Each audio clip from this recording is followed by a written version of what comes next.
हे whatsapp guys, welcome back once again. So दोस्तों, आज की कहानी जो एक्सप्लेन करने जा रहे हैं उसका नाम है डार्क व्हाइट। तो कहानी शुरू होती है खूबसूरत आइलैंड पर, जहां हम एक न्यूली मैरिड कपल को देखते हैं जो कि टाइम स्पेंड करने के लिए यहाँ पर आए हुए हैं। तभी ट्रेसी को पानी में कुछ हलचल सुनाई देती है। वो ल्यूक से कहकर किनारे पर चलने को कहती है, लेकिन ल्यूक अपनी मस्ती में था, वो उसकी बात को इग्नोर कर देता है। तभी ट्रेसी को पीछे से कुछ दिखता है, जिसके बाद दोनों फौरन अपनी बोट की तरफ भागते हैं और ट्रेसी तो चढ़ जाती है। लेकिन जब वो पीछे मुड़ती है तो वहां पे पानी पूरी तरह से लाल हो चुका था।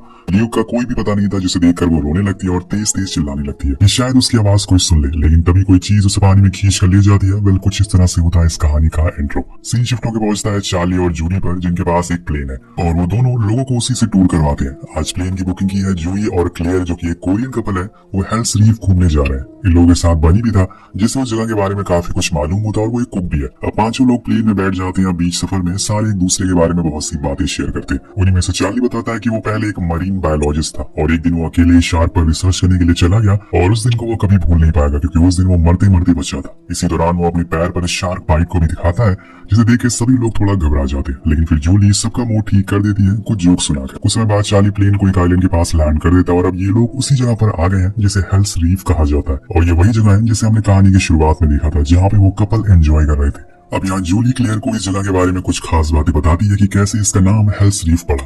असल में दोस्तों, सालों पहले यहाँ पर एक शिप फंस गया था, जिसमें तकरीबन 20 लोग सवार थे। वो लोग यहाँ महीनों तक फंसे रहे और इतने दिनों में ना तो उन्होंने कुछ खाया और ना ही कुछ पिया। फिर कुछ दिन बाद जब उन्हें रेस्क्यू करने के लिए लोग पहुंचे तो सारे मारे जा चुके थे, लेकिन एक आदमी अभी भी जिंदा था। क्लियर उसे एक पुरानी फोटो दिखाते हुए बताती है, जो कि उसी शिप के अंदर की थी। वो उसे बताती है कि वो आखिरी इंसान जो बचा था वो मेरे दादाजी थे और आज हम उनकी ये एशेस को यहाँ पर दफनाने आए हैं, क्योंकि ये उनकी लास्ट विश थी। अब ये सब बातें सबको थोड़ा सोच में डाल देती है कि आखिर वो लोग इतने दिनों तक कैसे रहे होंगे। वह इस बात पर ध्यान ना देते हुए सब अलग अलग हो जाते हैं। तो जूली चार्ली को एक कॉर्नर में ले जाकर बताती है कि वो माँ बनने वाली है।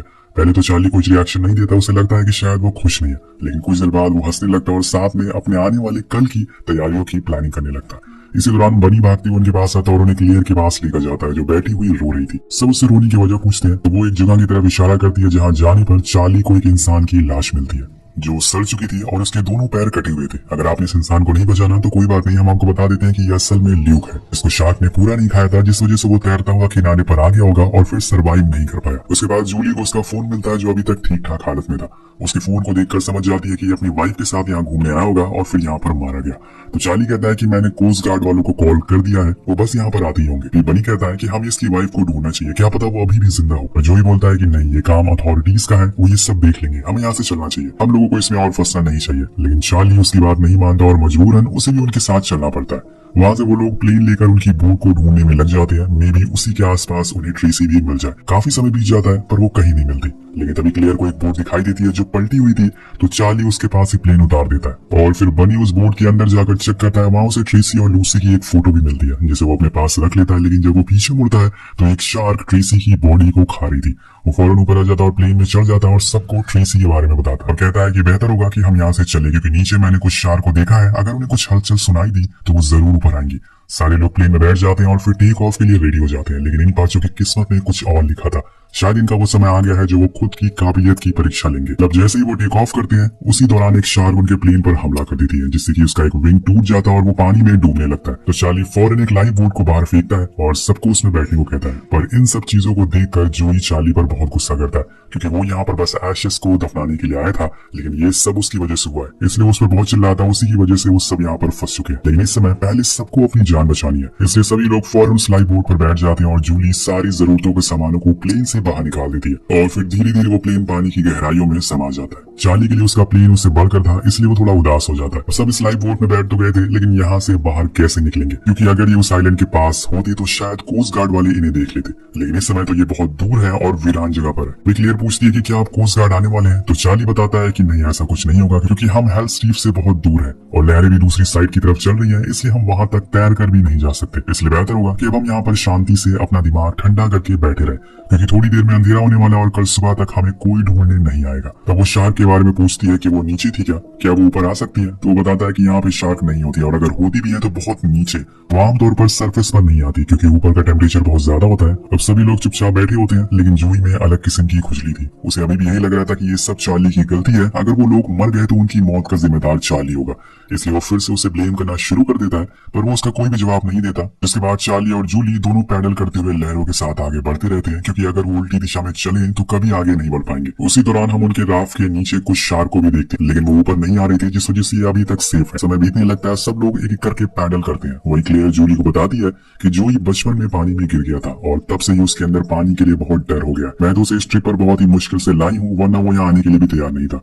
पर आज जो कुछ भी हुआ है उसके बाद वो बहुत ही ज्यादा रूड हो चुका है। वहीं जूली भी उसे अपनी प्रेगनेंसी के बारे में बताती है, जिसे सुन के वो बहुत खुश होती है, लेकिन एक तरफ उसे डर भी था कि कहीं उन्हें कुछ हो न जाए। मतलब ये लोग धीरे धीरे करके आगे बढ़ते रहते, लेकिन कोई और भी चीज थी जो इनकी ही तरफ आ रही थी, और वो है शार्क। वो भी दो, यानी कि मुश्किल समय बस आने वाला है। पर उनसे आने से पहले जूली डॉल्फिन को शार्क समझ लेता है और चिल्लाने लगता है, लेकिन बनी बताता है कि वो डॉल्फिन है, तुम्हारे चक्कर में यहाँ बैठे सभी लोग डर गए। दोस्तों धीरे धीरे ये लोग पैडल करते हुए अब 15 किलोमीटर दूर आ चुके हैं और अब अंधेरा भी हो गया है। ऊपर से इनके पास खाने को कुछ नहीं है सिवाय कुछ पानी की बोतल के। रात में जूही और क्लेयर दोनों पैडल करते हैं, पर न जाने कब क्लेयर के हाथ से पैडल छूट जाता है और वो सो जाती है। जब उसकी आंख खुलती है तो सबको इस बारे में बताती है, तो चार्ली उस पर बहुत चिल्लाता है, क्योंकि अगर एक पैडल गुम हो गया तो उनकी स्पीड बहुत कम हो जाएगी।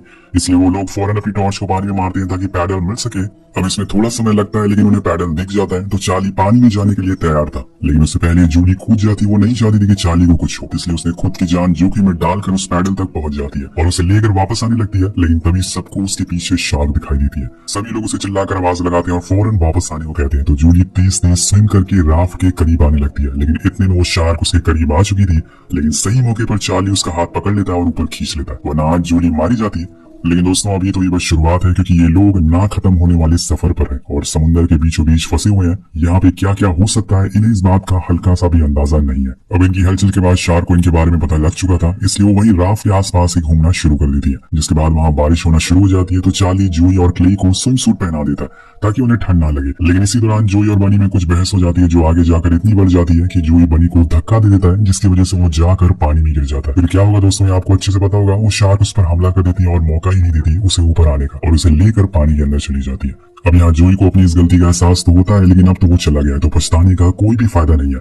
इसलिए सब लोग चुपचाप बैठ जाते हैं। कुछ देर बाद चार्ली को याद आता है कि राफ्ट में एक इमरजेंसी किट भी मौजूद है, तो वो उसे खोलता है, जिसमें उसे एक चाकू मिलता है, जिसे वो अपने पास रख लेता है।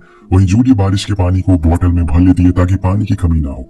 लेकिन तभी एक और मुसीबत आ जाती है। एक शार्क उनकी राफ्ट से टकरा जाती है, जिससे वो सारे के सारे पानी में गिर जाते हैं। सभी लोग पैनिक करने लगते हैं। सबको अपनी जान की परवाह थी, इसलिए जिसके पास जितनी ताकत वो उसका इस्तेमाल करके दोबारा से राफ्ट के ऊपर बैठ जाते हैं। लेकिन जूही अभी भी पानी में फंसा हुआ था, वो पहले से पानी से डरता था। ऊपर से वो पानी में ही आ गया है, और लेकिन उससे बड़ी परेशानी थी उसके आसपास घूमती हुई शार्क। वो भी पूरी कोशिश करता है कि राफ्ट तक आ जाए, लेकिन ऐसा हो नहीं पाता और वो शार्क उसे पानी में खींच कर ले जाती है। सबको लगता है कि वो मर गया, इसलिए सब लोग शांत हो जाते हैं। लेकिन तभी वो वापस से ऊपर आता है, जिसे देखकर सभी बार फिर से उसे बचाने की कोशिश करते हैं। लेकिन इस बार 2 शार्क आकर उसे पकड़ लेती हैं और अब उसका बच पाना तो नामुमकिन है। अपने पति को अपने सामने मरता हुआ देखकर उसकी वाइफ को बहुत ही बड़ा झटका लगता है। कुछ दिन पहले उसकी शादी हुई थी, वो पूरी रात ऐसे चुपचाप बैठी रहती है। पर अगली सुबह जूली उसे समझाती है कि अब जो हो गया हम उसे बदल नहीं सकते हैं, इसलिए बेहतर होगा कि हम हौसला रखें, जिससे कि हम अपनी जान बचा सकें। उसके बाद वो अपने दादाजी की आशीष को वहीं समुद्र में गिरा देती है और प्रार्थना करती है कि वो सबकी रक्षा करे। तब जूली कहती है कि क्या पता तुम भी अपने दादाजी की तरह सर्वाइव कर पाओ, इसलिए खुद पर यकीन करो और स्ट्रांग बनो। कुछ देर बाद चार्ली बताता है कि राफ्ट में होल हो गया है कल के हादसे के बाद, इसलिए हमें धीरे धीरे आगे बढ़ना होगा। लेकिन हम सही रास्ते पर जा रहे हैं, इसलिए तुम लोग अब आराम करो, हमें पैडल मारने की जरूरत नहीं है। लहरें खुद ब खुद हमें सही रास्ते पर ले जा रही है। पर तब तक उनके पास एक शार्क आ जाती है, जिसकी चार्ली पहले से ही तैयार। तो पैडल में वही चाकू लगा देता है और अपनी पोजीशन ले लेता है। लेकिन यहाँ एक नहीं बल्कि 2 शार्क थे, जिनसे लड़ पाना बहुत ही मुश्किल था। अब इससे पहले कि वो कुछ कर पाता, एक शार्क जूली को पानी में खींच लेती, लेकिन चार्ली की बहादुरी की वजह से उसकी जान बच पाती है। वो फौरन उस ऊपर खींच लेता और सबको बीच में बैठने को कहता है ताकि राफ्ट पलटे ना और सभी एक दूसरे को कसकर पकड़ लेते हैं। अब दोस्तों यहाँ इन्हें काफी समय हो चुका था और तब से ना तो इन्होंने कुछ खाया और ना ही पिया है, इसलिए सबके अंदर कमजोरी थी। वहीं जूली तो प्रेग्नेंट भी थी और इसलिए उसे और ज्यादा वीकनेस होने लगती है और इसी बीच तीनों की आंख लग जाती है। पर कुछ देर बाद हम देखते हैं कि उनकी बोट के अंदर अब पानी भर चुका है। तभी क्लियर की आंख खुलती है तो वो खुद के सामने एक आइलैंड को देखती है। वो फौरन सबको उठाती है और उस आइलैंड को देखकर सभी लोग बहुत खुश होते हैं। इसके बाद चार्ली कहता है कि तुम दोनों स्विम करके वहाँ किनारे तक जाओ, मैं यहाँ शार्क का ध्यान भटकाऊंगा। लेकिन जूली नहीं मानती, क्योंकि उसे पता था कि इसमें चार्ली की जान जा सकती है। वो कहती है कि हमने अभी तक एक दूसरे का साथ दिया है और आगे भी देंगे, इसलिए हम ये काम साथ में करेंगे। चार्ली उसे प्लान बताता है कि ठीक है, हमें पहले शार्क के मुंह में फ्लेयर चलानी होगी, जिससे वो जलने लगे और फिर मैं उन्हें मारने की कोशिश करूंगा, जिसका फायदा उठाकर क्लियर किनारे तक चली जाएगी। लेकिन तभी वहाँ पर एक और शार्क आ जाती है, पर ये दोनों तब तक पानी में कूद गए थे। जूली यहाँ पर फ्लेयर को शूट करती है, जो जाकर शार्क के मुंह में लग जाती है, जिससे उसका मुंह जलने लगता है। तभी क्लियर उस पर चढ़ जाता है और चाकू से हमला करने लगता है और फाइनली वो उसे मार डालता है। लेकिन वहीं दूसरी ओर क्लियर के पीछे एक दूसरी शार्क पड़ी हुई थी, जिसे बचाने के लिए वो एक डूबे हुए शिप के ऊपर चढ़ जाती है, जिससे वो शार्क दोबारा से चार्ली के पास चली जाती है। अब यहाँ कहीं ना कहीं उन दोनों को पता चल चुका था कि वो शायद नहीं बच पाएंगे, इसलिए वो वही केस करते हैं और अपनी आखिरी फ्लेयर को शार्क पर चलाते हैं, लेकिन वो मिस हो जाती है और शार्क चार्ली को अपने साथ ले जाता है। जूली बस चिल्लाती रह जाती है लेकिन वो कुछ नहीं कर पाती। लेकिन इन सबके बीच जूली ऊपर आ गई थी और वो आकर क्लियर के पास बैठ जाती है। वो उसे चार्ली के बारे में पूछती है तो वो रोने लगती है और उसे पता चल जाता है कि चार्ली अब इस दुनिया में नहीं रहा। लेकिन अभी ये कहानी यहाँ पर खत्म नहीं हुई है। वो दूसरी शार्क अभी भी इनके पीछे पड़ी हुई है और छलांग मारती है, जिससे डर कर दोनों पानी में गिर जाते हैं। पर जूली क्लियर से कहती है कि तुम किनारे पर जाओ, मैं तुम्हारे पीछे पीछे आ रही हूँ। लेकिन वो असल में पानी के नीचे चली जाती है, उस डूबे हुए जहाज के मलबे में, और वहां जाकर छुप जाती है। लेकिन वहां भी वो शार्क आ गई थी, पर वो उसके पास नहीं पहुंच पाती क्योंकि एक एंकर उस पर अटक गया था। तभी जूली को उसके ऊपर एक लोहे का रॉड दिखता है, जिसे वो तोड़ देती है और वो जाकर सीधा शार्क में घुस जाता है। लेकिन इतनी देर में पानी में रहते हुए वो बेहोश हो चुकी थी और तब जूली नीचे आकर उसे बचाकर ऊपर ले जाती है। तो फाइनली दोस्तों यहाँ पर वो शार्क मारी जाती है और दोनों स्विम करते हुए किनारे तक आ जाते हैं। लेकिन इन दोनों ने अपने चाहने वालों को खो दिया है